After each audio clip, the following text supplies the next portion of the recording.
தாவேக அமைச்சரவைகள் இணைவது குறித்து நாளை முடிவெடுக்கப்படும் என இந்திய யூனியன் முஸ்லிம் லீக் தேசிய தலைவர் காதர் மொஹிதீன் தெரிவித்துள்ளார். திருச்சி காஜாமலை பகுதியில் உள்ள இல்லத்தில் காதர் மொஹிதீன் செய்தியாளர்களை சந்தித்தார்.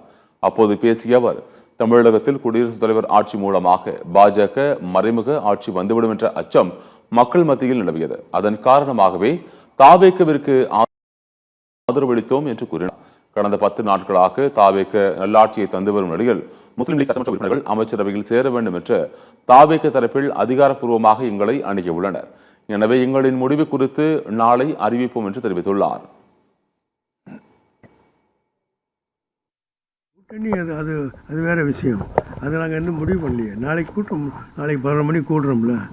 அமைச்சர் அது நாளைக்கு தான் முடிவு செய்யணும். நாளைக்கு உயர்மட்ட குழுவில் கூப்பிட்றோம்ல, 11 மணிக்கு கூடத்தை வச்சுருக்கோம்.